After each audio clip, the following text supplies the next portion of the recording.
Era el año 2010. Yo tenía 58 años y creía que mi vida estaba perfectamente establecida. Tenía mi pequeña tienda de abarrotes en el barrio San Miguel, en Guadalajara. Una casita modesta pero propia, fruto de 30 años de trabajo duro junto a mi esposo Ricardo. Mis 3 hijos ya eran adultos y yo me sentía orgullosa de todo lo que habíamos construido. La tienda era mi orgullo. Abría todos los días a las 6 de la mañana. El olor a café recién hecho llenaba el local mientras yo acomodaba los productos. Los vecinos llegaban no solo a comprar, sino a platicar. Era el corazón del barrio. Ricardo trabajaba en la construcción, pero los fines de semana me ayudaba con la tienda. Pensábamos que así sería hasta que fuéramos muy viejitos. Teníamos nuestros ahorros guardados, no mucho, pero lo suficiente para sentirnos tranquilos. La casa estaba pagada, los hijos encaminados. Mi hija mayor, Patricia, era enfermera. Carlos, el del medio, trabajaba en una fábrica. Y mi bebé, aunque ya tenía 25 años, estaba estudiando para ser maestro. Todo parecía perfecto en mi mundo pequeño pero completo. Pero la vida, mijitas, tiene una manera cruel de recordarte que nada es para siempre. Los primeros signos empezaron de manera sutil. Ricardo comenzó a llegar más tarde del trabajo, más cansado de lo normal. Decía que había mucho trabajo, que tenían que hacer horas extras. Al principio me daba gusto. Pensaba que era bueno para nuestra economía. Pero después noté que el dinero extra nunca llegaba a casa. Un día, limpiando su ropa, encontré unos papeles arrugados en el bolsillo de su pantalón. Eran de una clínica médica, con fechas de citas que yo no conocía. Cuando le pregunté, se puso muy nervioso y me dijo que eran exámenes de rutina del trabajo, nada importante.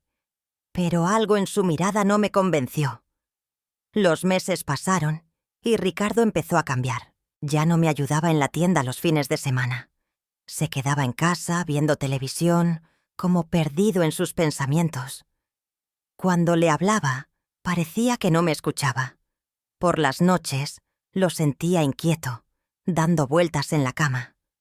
Una tarde, doña Mercedes, nuestra vecina de toda la vida, se acercó a la tienda con cara de preocupación. Se veía nerviosa, como si no supiera cómo decirme algo.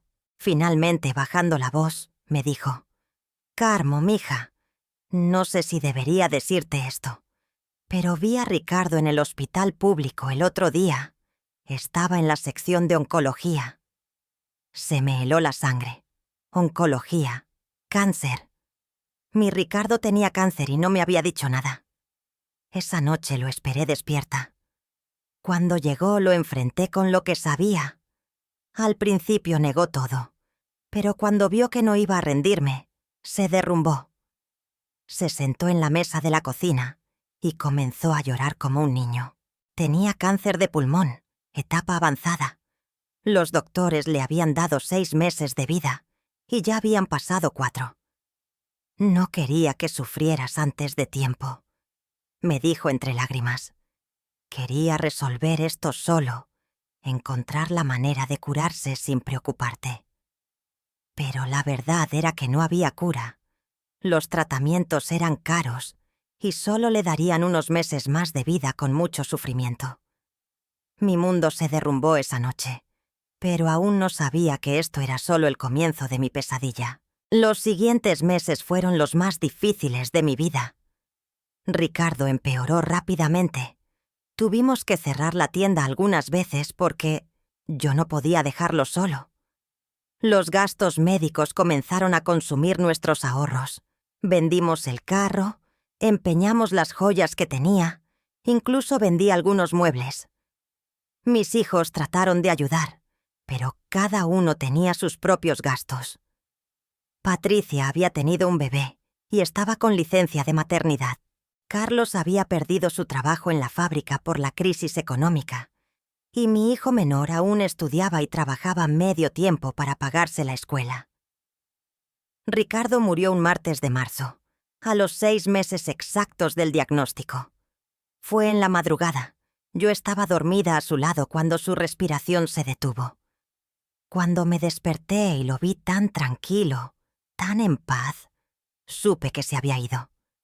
Era como si finalmente pudiera descansar después de meses de lucha. El funeral consumió los últimos ahorros que nos quedaban. Pero en ese momento no me importaba. Quería despedir a mi compañero de vida con dignidad. Pensé que después del funeral podría regresar a la normalidad, abrir otra vez la tienda todos los días, retomar mi rutina. Pero la vida tenía otros planes para mí. 2 semanas después del entierro, mientras estaba reorganizando los papeles de Ricardo, encontré una caja de zapatos escondida en el closet. Adentro había documentos que nunca había visto. Al principio no entendí lo que significaban, pero cuando logré descifrar las palabras legales, mi mundo se volvió a derrumbar. Ricardo había usado la casa como garantía para préstamos que yo nunca conocí. Durante su enfermedad, desesperado por encontrar dinero para tratamientos experimentales, había pedido dinero prestado a prestamistas privados. Gente que no pregunta muchos papeles, pero que cobra intereses altísimos. La deuda era de más de 800,000 pesos. Con los intereses acumulados, ya superaba el 1,000,000. Y si no pagaba en los próximos 2 meses, perderíamos la casa. Me senté en el piso de mi recámara con esos papeles en las manos y lloré como no había llorado ni en el funeral de mi esposo. ¿Cómo era posible que el hombre que amé por más de 30 años me hubiera dejado en esta situación? Entendía que estaba desesperado, que quería vivir. Pero, ¿por qué no me dijo? ¿Por qué no enfrentamos esto juntos? Durante días no pude ni abrir la tienda. Me quedaba en la cama, sin ganas de comer, sin ganas de vivir. Patricia venía a cuidarme, pero yo no le había contado sobre la deuda. No quería preocupar a mis hijos con problemas que no podían resolver. Pero las amenazas empezaron pronto. Primero fueron llamadas telefónicas, voces rudas que me recordaban la deuda y me daban fechas límite. Después vinieron a la casa, hombres que se paraban afuera, mirando, haciendo sentir su presencia. Finalmente uno de ellos tocó la puerta. Era un hombre joven, pero con ojos fríos. Muy educado en sus palabras, pero firme en su mensaje. «Señora Carmo, entendemos su situación, pero los negocios son negocios. Su esposo firmó estos documentos. Si no puede pagar, tendremos que ejecutar la garantía». Le expliqué que acababa de enviudar, que no tenía ese dinero, que necesitaba tiempo. Me dijo que me daban 1 mes más, pero que, después de eso, la casa sería suya. Esa noche llamé a mis 3 hijos y les conté todo. Vinieron inmediatamente. Pasamos horas revisando los papeles, buscando alguna salida legal. Carlos propuso vender la tienda para pagar parte de la deuda, pero el local era rentado. Solo los productos y los muebles eran nuestros, y eso no valía ni 50,000 pesos. Patricia sugirió que nos fuéramos todos juntos a rentar algo más pequeño, pero sabía que era imposible. Su apartamento apenas le alcanzaba para ella, su esposo y el bebé. Carlos vivía con su novia en casa de la suegra, y mi hijo menor compartía un cuarto con 2 compañeros de la universidad. La realidad era cruel. A los 60 años iba a perder la casa por la que habíamos trabajado toda la vida, la tienda que era mi sustento, y no tenía dónde ir ni cómo mantenerme. El mes pasó como agua entre las manos. Traté de conseguir préstamos en bancos, pero mi edad y mi situación económica eran obstáculos imposibles. Busqué trabajo, pero nadie quiere contratar a una mujer de 60 años sin educación formal.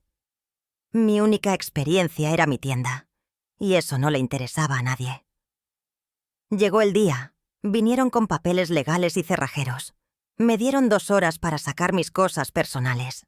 Empaqué mi ropa en 2 maletas viejas, algunas fotos, la imagen de la Virgen de Guadalupe que había pertenecido a mi madre, y poco más. Todo lo demás se quedó. Los muebles, los recuerdos, toda una vida construida en esas paredes. Patricia me recibió en su casa, pero sabíamos que era temporal.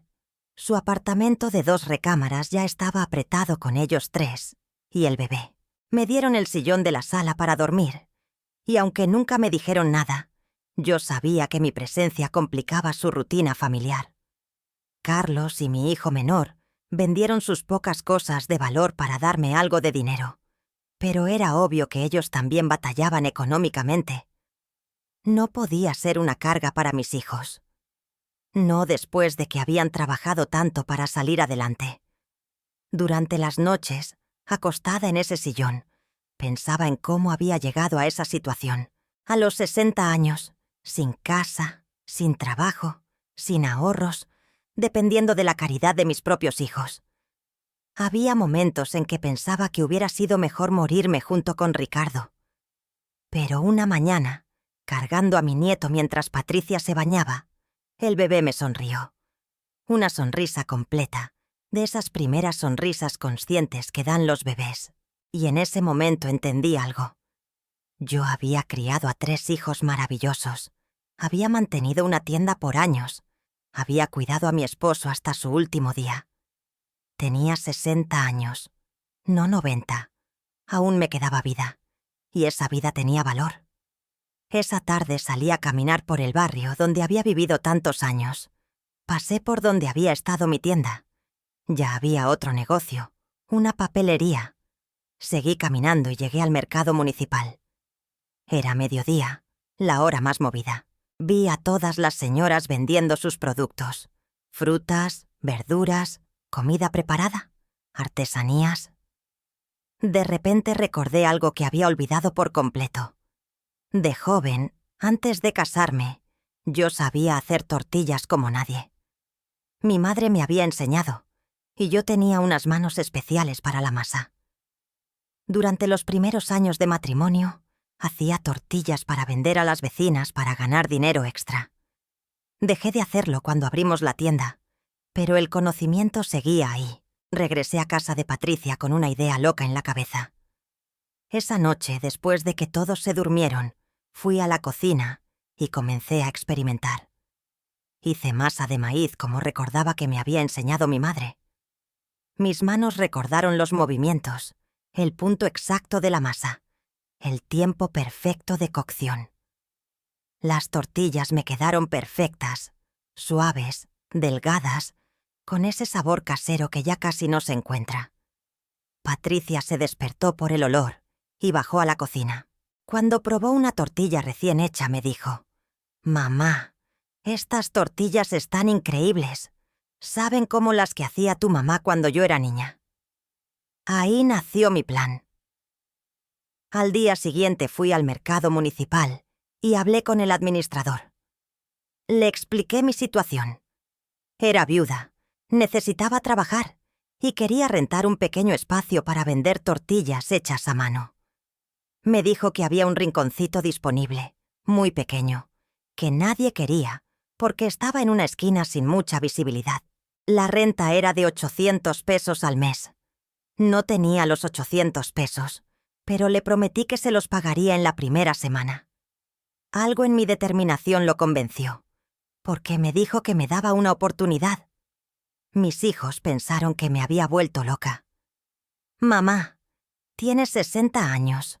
¿Vas a empezar un negocio ahora?» Pero yo ya había tomado la decisión. Con los pocos pesos que tenía, compré harina de maíz, sal y renté una plancha pequeña. Mi negocio empezó siendo yo sentada en un banquito plástico, con una mesa de madera vieja, haciendo tortillas una por una. Los primeros días fueron durísimos. Llegaba a las 5 de la mañana para preparar la masa y me quedaba hasta las 6 de la tarde. Vendía las tortillas a 2 pesos cada una, cuando en las tiendas las vendían a $1.50. Al principio la gente pasaba de largo. Una señora mayor haciendo tortillas en un rincón del mercado no llamaba mucho la atención. Pero poco a poco, algunos clientes curiosos se acercaron. La primera cliente que tuve fue doña Rosa, una señora que vendía flores en el puesto de al lado. Cuando probó mi tortilla, se quedó callada un momento. Después me dijo: «Estas tortillas saben como las que hacía mi abuela. ¿Me puedes apartar 1 kilo todos los días? Esa fue mi primera venta regular. 1 kilo diario, 20 pesos. No era mucho, pero era el comienzo. La segunda semana ya tenía 3 clientes regulares. La tercera semana, 5. El boca a boca empezó a funcionar. La gente se daba cuenta de que mis tortillas eran diferentes. Eran más suaves, más sabrosas, se mantenían frescas por más tiempo. Pero, sobre todo, estaban hechas con amor y necesidad, que a veces es la mejor receta. Al final del primer mes pude pagar la renta del puesto y me sobró para comprar más materia prima. Patricia se dio cuenta de que ya no era una carga y comenzó a apoyarme. Me ayudaba a cargar las bolsas de masa en las mañanas y a veces hasta me llevaba almuerzo al mercado. Pero no todo era fácil. Mis manos, que no habían hecho este trabajo por años, se llenaron de ampollas. Mis rodillas me dolían de estar tantas horas parada. Había días en que la desesperanza me ganaba, especialmente cuando llovía y no llegaban clientes. Hubo una tarde, después de 2 meses trabajando, en que solo había vendido 10 tortillas en todo el día. Tenía 20 pesos en la bolsa. No me alcanzaba ni para el pasaje de regreso. Me senté en mi banquito y comencé a llorar. Una señora joven que pasaba se acercó y me preguntó qué me pasaba. Le conté mi historia, no completa, pero sí le dije que era viuda, que había perdido todo y que estaba empezando de nuevo. Ella me compró 5 kilos de tortillas, me pagó por adelantado y me dijo: «Señora, usted es muy valiente. No cualquier persona a su edad se atreve a empezar de nuevo. Yo voy a traer a mis amigas para que conozcan sus tortillas». Esa joven se llamaba Sofía y se convirtió en mi ángel guardián. Efectivamente, trajo a sus amigas y ellas trajeron a más gente. Además, Sofía trabajaba en una oficina y convenció a sus compañeros de trabajo para que me compraran tortillas para sus desayunos. Al tercer mes ya vendía 50 kilos diarios. Tuve que levantarme a las 3 de la mañana para tener todo listo, pero los ingresos mejoraron significativamente. Pude rentar un cuartito pequeño cerca del mercado. No era gran cosa. Una recámara con baño compartido en una vecindad, pero era mío. Por primera vez en meses dormí en una cama, no en un sillón. Sin embargo, hacer 50 kilos de tortillas al día, yo sola, era agotador. Mis manos ya no se ampollaban, pero mi espalda sufría. Necesitaba ayuda, pero no tenía dinero para contratar a nadie. Fue entonces cuando conocí a María Elena. Era una señora de unos 50 años que había perdido su trabajo en una maquiladora. Se acercó a mi puesto una mañana y me preguntó si necesitaba ayuda. Me contó que ella también sabía hacer tortillas, que había aprendido de su madre, igual que yo. No podía pagarle un sueldo fijo, pero le propuse ser socias. Ella ayudaría con la producción y las ventas, y dividiríamos las ganancias según el trabajo de cada una. María Elena aceptó. Con María Elena de socia, pudimos aumentar la producción a 80 kilos diarios. Ella tenía ideas buenas. Propuso que hiciéramos tortillas de diferentes tamaños, unas para tacos, otras para quesadillas, otras para tostadas. También sugirió agregar tortillas de colores, con chile rojo o con espinacas. Al 6.º mes del negocio, ya éramos conocidas en todo el mercado como las señoras de las tortillas artesanales. Teníamos una clientela fija de más de 100 personas, y algunos fines de semana hasta se formaban filitas para comprar. Pero las tortillas eran solo el comienzo. Una tarde, una señora me preguntó si no hacía tamales. Le dije que sabía hacerlos, pero que no tenía el equipo necesario. Ella me dijo que si conseguía hacer tamales como hacía tortillas, ella me compraba 5 docenas cada fin de semana para una reunión familiar que tenía. Esa noche hablé con María Elena sobre expandir el negocio. Calculamos que necesitaríamos una inversión de unos 10.000 pesos para comprar ollas más grandes, vaporeras y ingredientes. No teníamos esa cantidad, pero María Elena conocía a una señora que prestaba dinero a mujeres emprendedoras con intereses justos. Tomamos el préstamo y expandimos el negocio. Los viernes y sábados, además de tortillas, vendíamos tamales de dulce, de rajas con queso y de pollo. El negocio creció tanto que tuvimos que contratar a Rosa, una chica joven que necesitaba trabajo para pagar sus estudios de preparatoria. Al año de haber empezado con mi banquito y mi plancha pequeña, ya teníamos un puesto formal en el mercado, con permisos en regla, 3 empleadas contando a María Elena, y vendíamos no solo tortillas y tamales, sino también atole, champurrado los fines de semana, y quesadillas preparadas. Los ingresos me permitieron rentar un departamento pequeño pero completo. No era lujoso, pero tenía mi cocina, mi sala, mi recámara y un pequeño patio donde podía poner plantas. Por primera vez desde la muerte de Ricardo, me sentí en casa otra vez. Mis hijos no podían creer la transformación. Patricia me decía: «Mamá, es como si fueras otra persona. Tienes una energía que no habías tenido en años». Y era cierto. Levantarme todos los días con un propósito, saber que había gente esperando mis productos, sentirme útil y productiva, me había devuelto las ganas de vivir. Pero no todo había sido fácil. Los primeros meses, algunos vendedores del mercado me veían con desconfianza. ¿Quién se cree esta señora que llega de la nada a competir? Hubo incluso un par de ocasiones en que trataron de sabotearme, regando rumores de que mis productos no eran higiénicos. Tuve que trabajar el doble para demostrar que mi comida era limpia, sabrosa y honesta. Poco a poco me gané el respeto de los otros comerciantes. Ahora incluso algunos me mandan clientes cuando ellos no tienen lo que buscan. También tuve que aprender muchas cosas nuevas. Manejar los permisos del gobierno, llevar cuentas más complicadas, tratar con proveedores, administrar empleadas.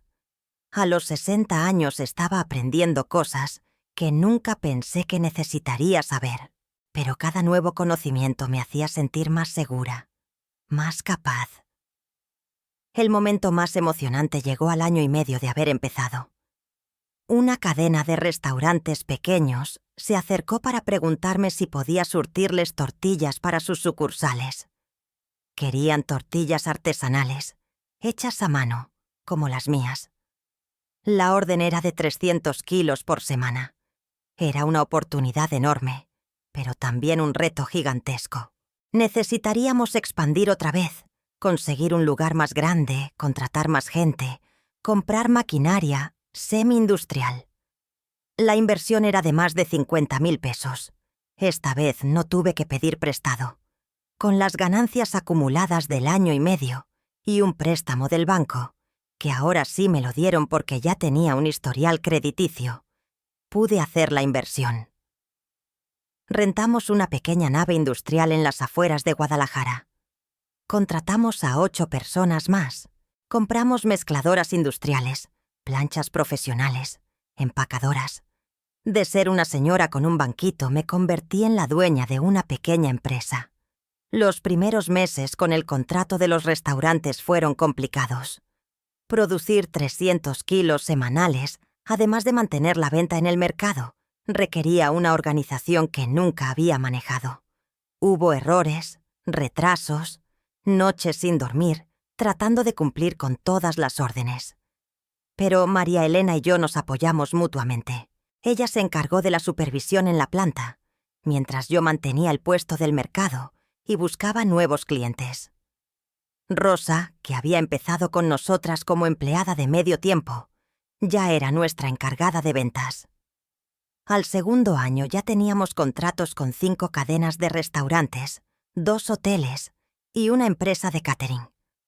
Habíamos pasado de vender 50 tortillas diarias a producir más de 1.000 kilos por semana entre todos nuestros productos. Pero el éxito también trajo nuevos desafíos. La competencia empezó a fijarse en nosotras. Aparecieron otros negocios de tortillas artesanales. Algunos clientes se fueron con la competencia porque ofrecían precios más baratos. Tuve que tomar una decisión importante: bajar los precios y competir en precio, o mantener la calidad y buscar diferenciarnos de otra manera. Decidí mantener la calidad. En lugar de bajar precios, mejoré el producto. Introdujimos nuevos sabores, mejoramos el empaque, ofrecimos mejor servicio al cliente. La estrategia funcionó. Los clientes que se habían ido regresaron.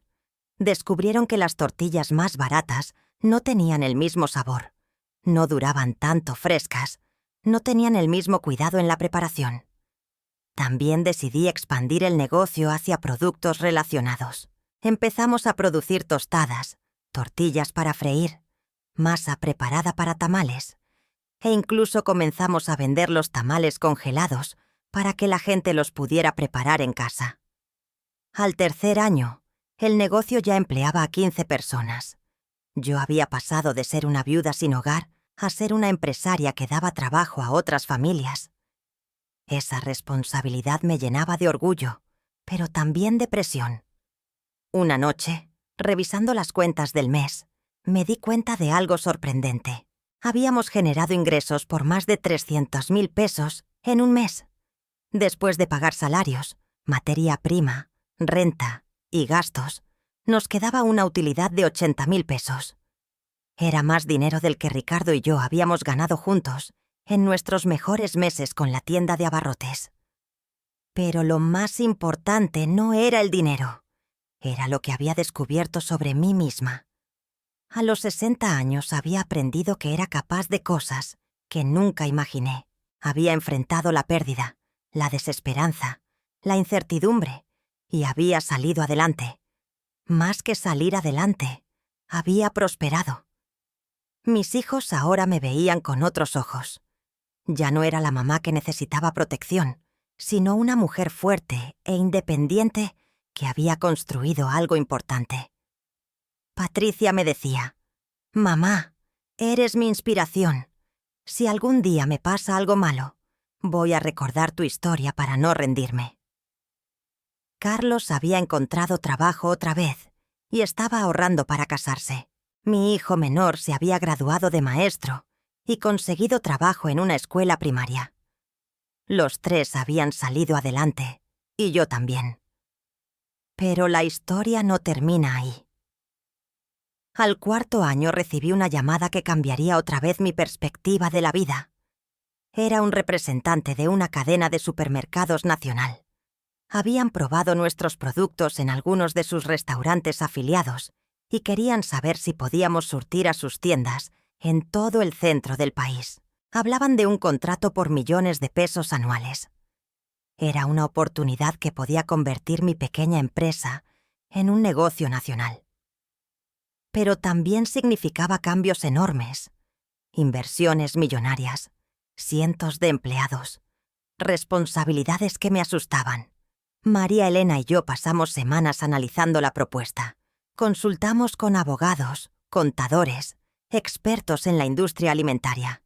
La oportunidad era real, pero los riesgos también. Finalmente tomé una decisión que sorprendió a muchos. Rechacé el contrato. No lo rechacé por miedo al éxito, sino porque me di cuenta de que mi verdadero éxito ya no se medía en dinero o tamaño del negocio. Mi éxito era haber demostrado que era posible empezar de cero a los 60 años. Mi éxito era darle trabajo digno a 15 familias. Mi éxito era tener un negocio sustentable que me daba independencia económica y satisfacción personal.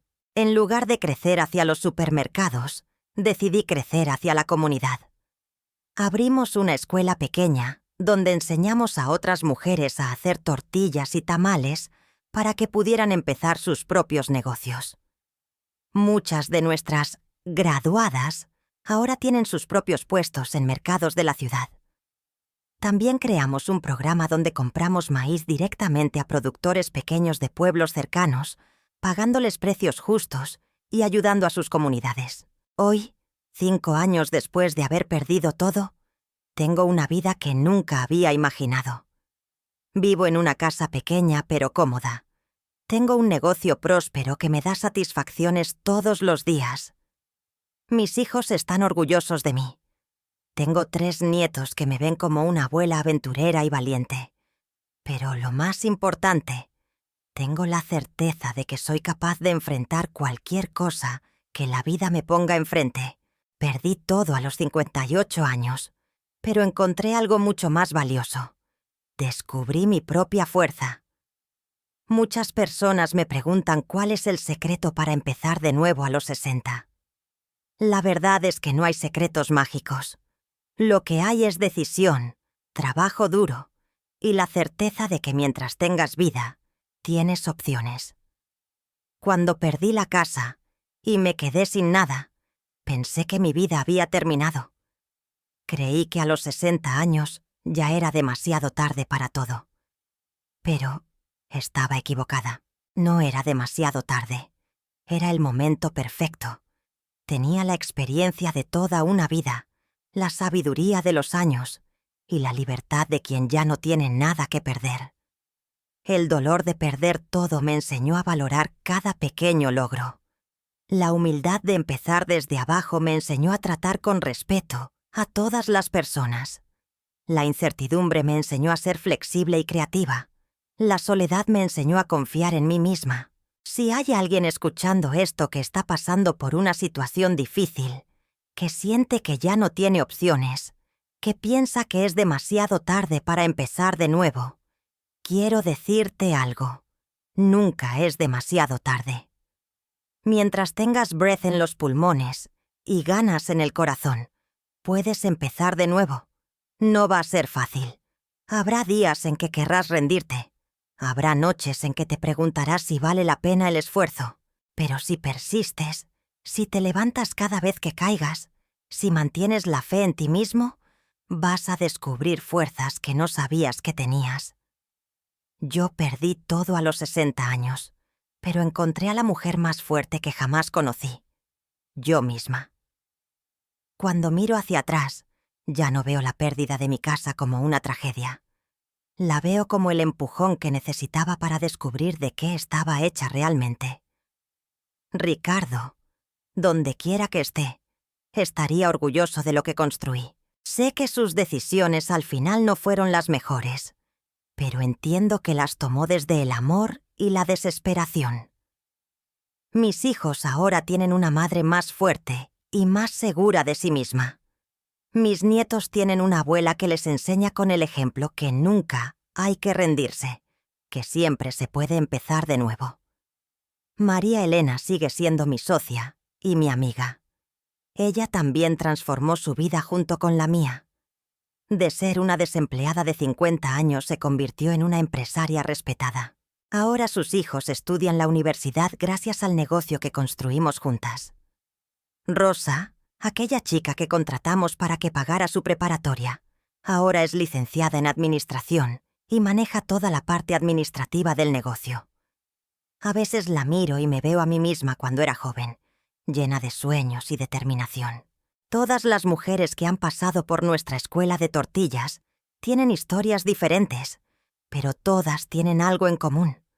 Decidieron que su situación actual no tenía que ser su situación final. Algunas eran madres solteras, otras viudas como yo, otras simplemente mujeres que querían independizarse económicamente. Una de ellas, doña Carmen, tenía 65 años cuando llegó a nosotras. Su historia era similar a la mía. Había perdido a su esposo y se había quedado sin ingresos. Sus hijos vivían en Estados Unidos y no podía irse con ellos. Pensaba que no tenía opciones. Hoy doña Carmen tiene su propio negocio de tamales y atole en el mercado de su colonia. No es millonaria, pero tiene lo suficiente para vivir con dignidad e independencia. Cada vez que la veo, me recuerda por qué decidí rechazar aquel contrato millonario.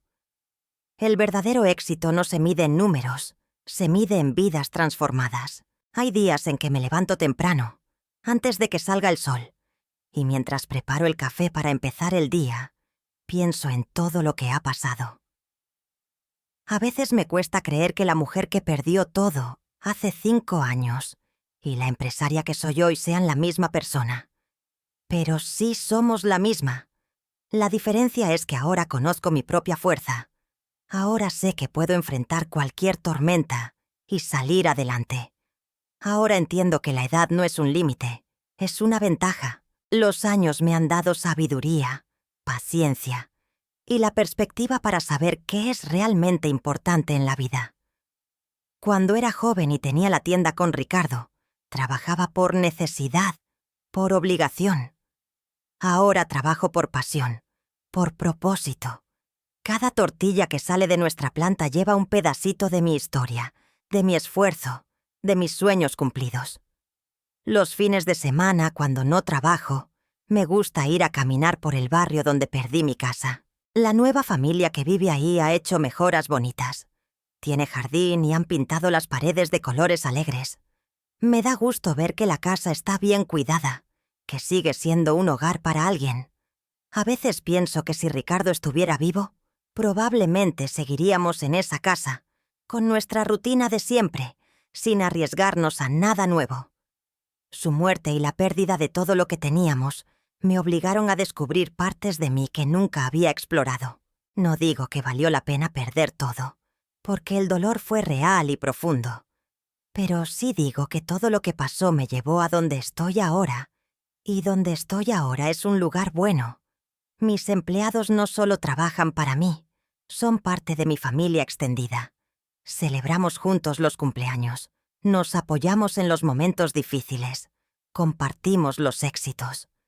He aprendido que ser jefa no significa ser autoritaria, significa ser líder, ser ejemplo, ser apoyo. Juan, uno de nuestros empleados más jóvenes, llegó hace 2 años buscando trabajo. Era un muchacho tímido, sin experiencia, que había dejado la escuela por problemas económicos familiares. Hoy es nuestro encargado de producción y está estudiando la preparatoria en sistema abierto. Sus padres me agradecen por haberle dado la oportunidad, pero la verdad es que él se la ganó con su dedicación y honestidad. Estas son las cosas que me llenan de satisfacción real. Saber que mi decisión de empezar de nuevo no solo cambió mi vida, sino que también está cambiando las vidas de otras personas. Que mi historia de pérdida y recuperación está inspirando a otras mujeres a no rendirse. El año pasado me invitaron a dar una plática en un grupo de mujeres emprendedoras. Cuando subí al estrado y vi a todas esas mujeres jóvenes esperando escuchar mi historia, sentí una responsabilidad enorme. No era solo contar lo que me pasó. Era transmitir la esperanza de que sí se puede, sin importar la edad o las circunstancias.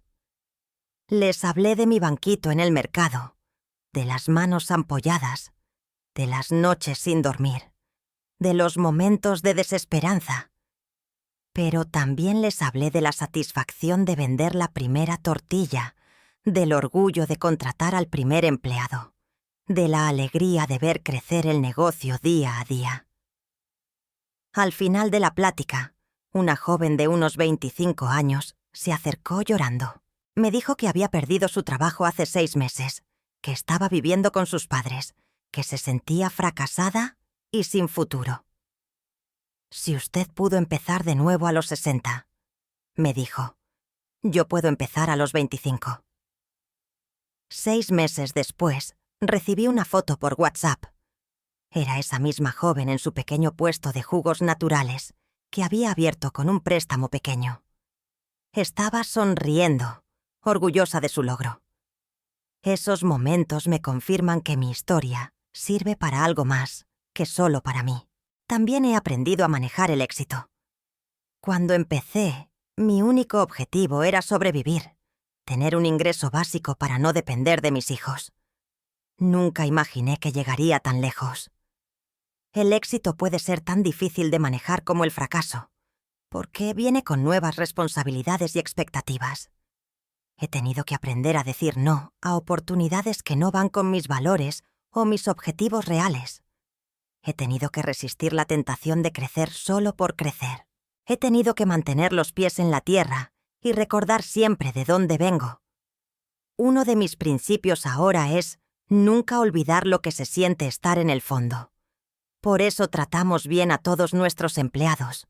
Por eso pagamos salarios justos. Por eso damos oportunidades a personas que otros no contratarían. Porque yo sé lo que es necesitar una oportunidad y no encontrarla. También he aprendido a planear para el futuro de una manera diferente. Antes planeaba con la mentalidad de que todo estaría siempre igual. Ahora planeo sabiendo que todo puede cambiar en cualquier momento. Y eso no es malo. Es parte de la vida. Tengo ahorros, pero no los veo como mi única seguridad. Mi verdadera seguridad es saber que tengo las habilidades, la experiencia y la mentalidad para empezar de nuevo si fuera necesario. Esa confianza en mí misma vale más que cualquier cantidad de dinero en el banco. Mis hijos a veces me preguntan si no me da miedo que pueda pasar algo y perder todo otra vez.